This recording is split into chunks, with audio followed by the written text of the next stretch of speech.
Hello, everyone, and welcome to Boss Talks, a series featuring candid career conversations with people who are changing the game in their respective industries. For today's episode, we're going to do things just a little bit differently. We share a lot of tips and tricks on Boss Talks for how to build your career, but I thought it would be helpful to hear from folks who are actively putting these tools into practice.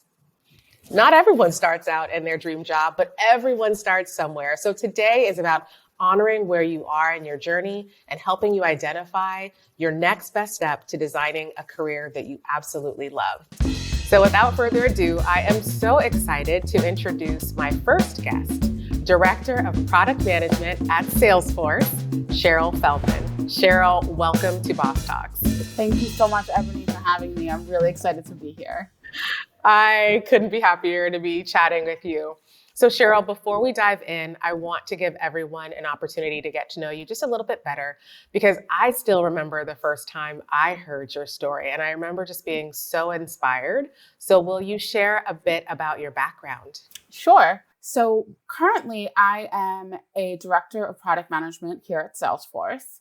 However, most people don't believe this when I tell them this, that I do not have a background in technology at all.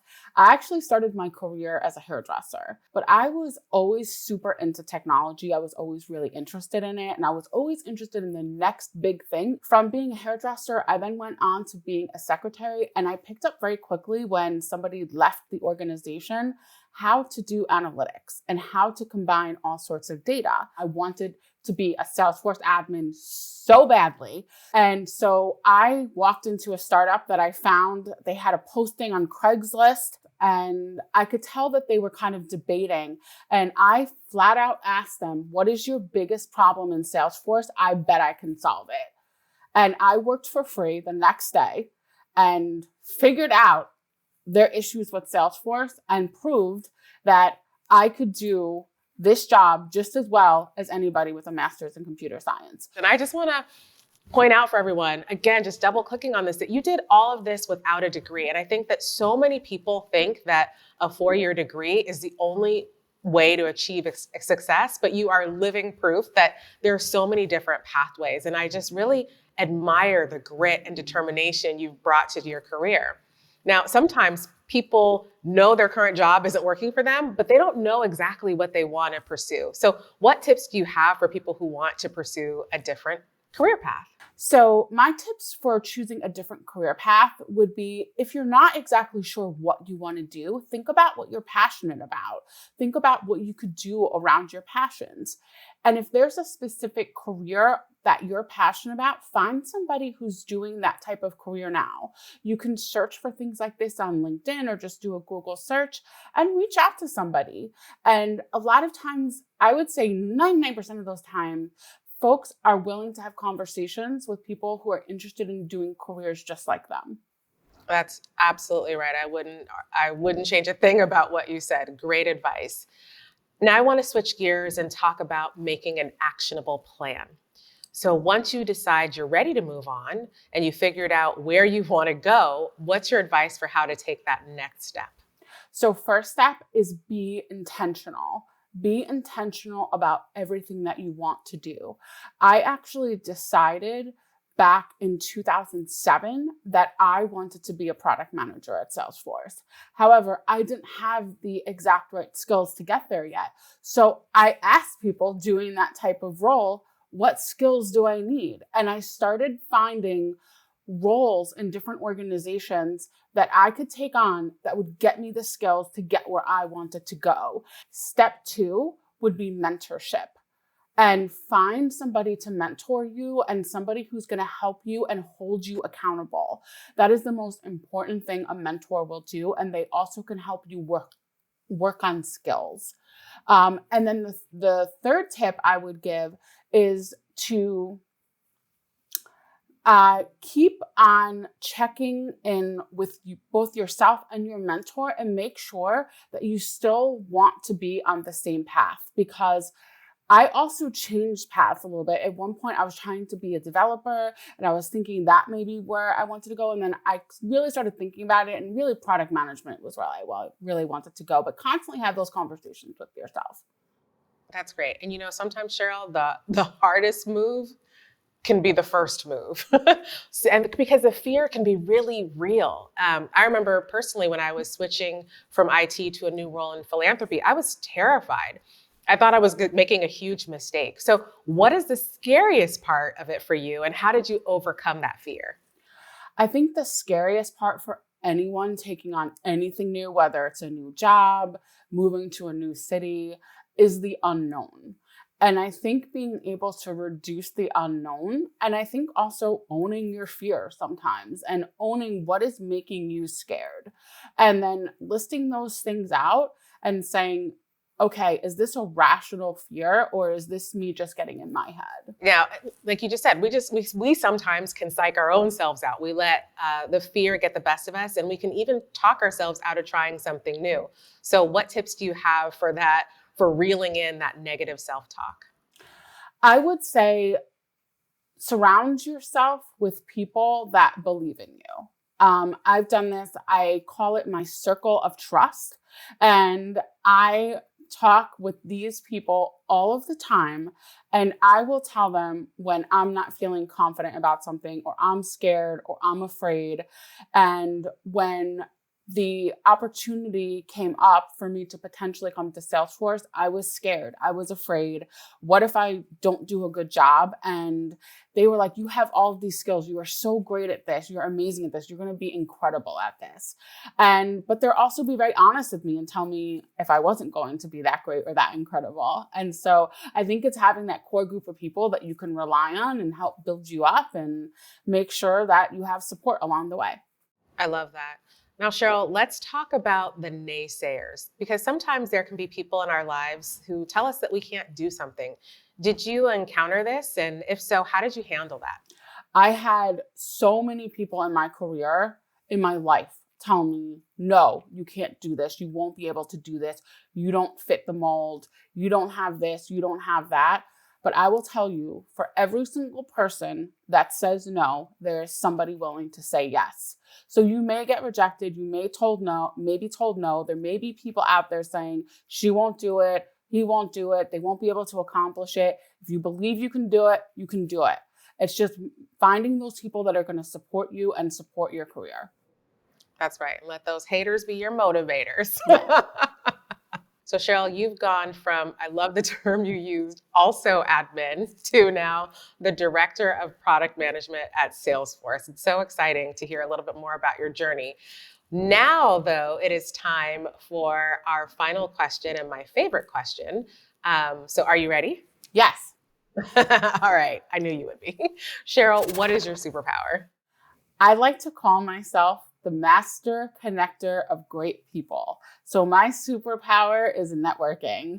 And I love talking to people. I love meeting new people. And I love hearing about other people's stories. I love connecting people and seeing them be successful. I love that. And it certainly is your superpower. I've seen that in action.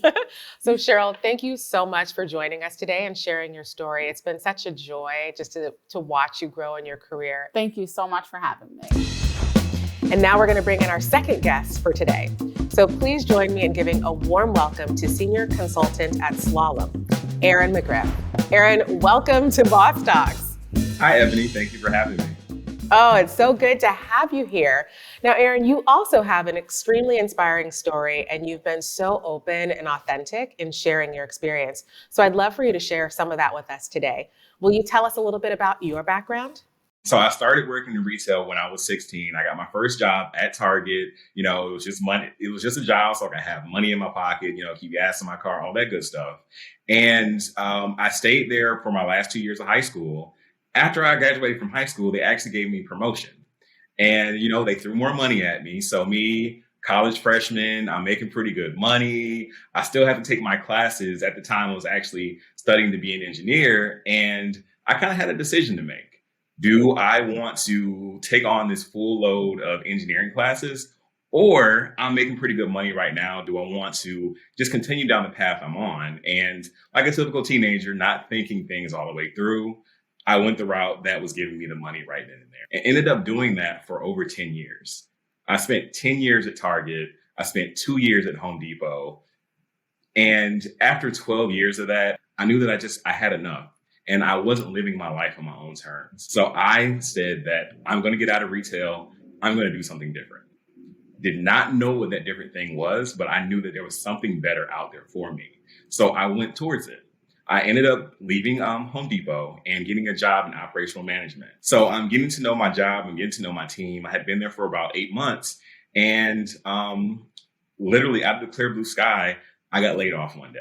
During that time, I learned about Salesforce through a family member who just so happened to be in town. And I knew that I was going to give this Salesforce thing a try. And I got a job, and I got more than a job. I got a whole new lifestyle. Aaron, I know from my own personal experience that it can be very intimidating to interview for new jobs while you're unemployed, and then you have to explain why there's a gap on your resume. It can, like you said, it can start to mess with your head. So Absolutely. What's your advice for people who are currently in that position and on the job hunt? Honesty is your best policy. I went into interviews trying to finagle my way out of saying I was unemployed, but when I actually start saying what really happened, people understood it.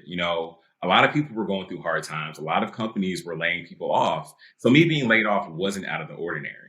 But what I focused on was what I was doing in the meantime. So yes, I have been unemployed for a year or more, but in this time, I've been studying this. I've picked up these certifications. I volunteered here. I built these projects. This is what I've done to get myself ready for my next position. I haven't just been sitting around doing nothing.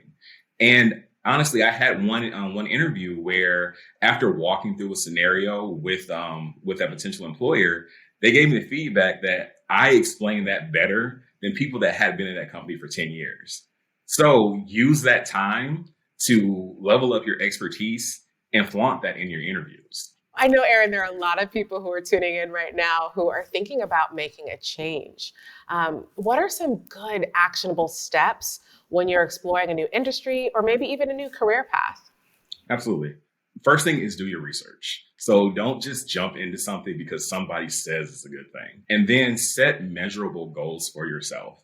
If this is a totally new industry for you, if you've never touched anything in it at all, set goals and then celebrate your wins. Celebrate the first time you build something right. Celebrate the first test that you passed. Celebrate those small wins, and then just really set long-term goals for yourself so you can make sure that you're continuing down your path.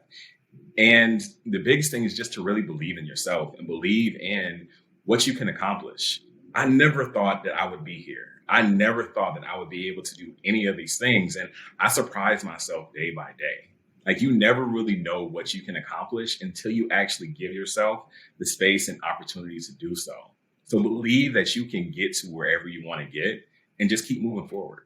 Our community is so important to our journey. So what tips and advice do you have for getting more plugged in and finding that support? So one of the things I love about the Salesforce community is the fact that there is an actual community. When I first got started and didn't know anything, I was on Twitter talking about my journey and talking about what I was trying to do. And the outpouring of support that I got was instantaneous, for one. But it honestly was overwhelming that there were so many strangers that didn't know me at all, but were invested in my success. They gave me their phone numbers. They gave me resources. They coached me. They taught me. Some of them yelled at me. I won't say your name, but you know who you are. And that's really what drew me in. There's so much support in this community that you won't be able to fail because there will be so many people holding you up and pushing you until you reach your goals. So if I can't give any other advice, get connected in the community. Find yourself a local user group. And even in these COVID times, a lot of the user groups are virtual. So you don't even have to necessarily be in the area that you live in. You can join a user group anywhere, but just connect with like-minded people that want to see you succeed, and that will help you. All right, Aaron, final question and my favorite question. What is your superpower?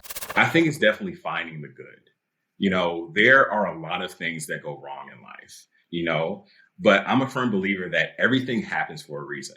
Be it good or bad, everything happens for a reason. And it's up to you to find the lesson that is in whatever it is you're going through.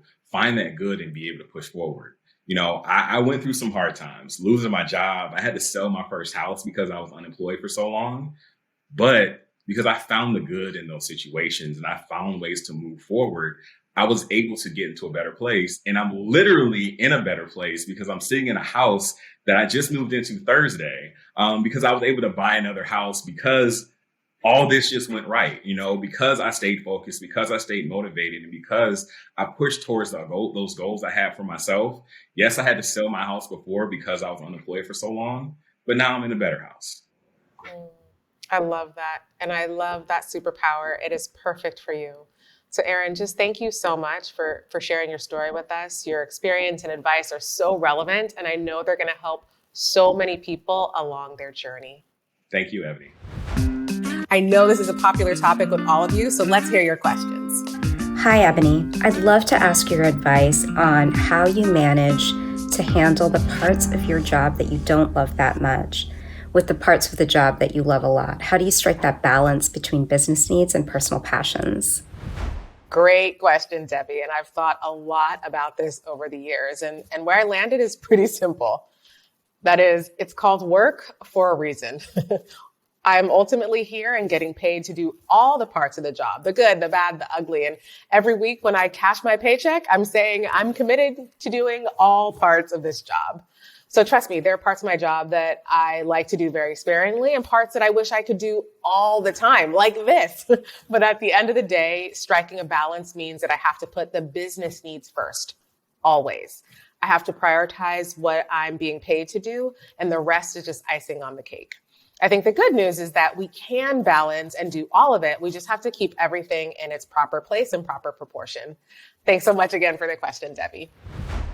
I hope you all enjoyed today's conversation. For more Boss Talks, be sure to check back here on Salesforce Plus so you never miss an episode. And to continue boss building, head on over to trailblazer.salesforce.com to join millions of Trailblazers who are learning relevant skills, connecting to fellow Trailblazers, and giving back with the Trailblazer community.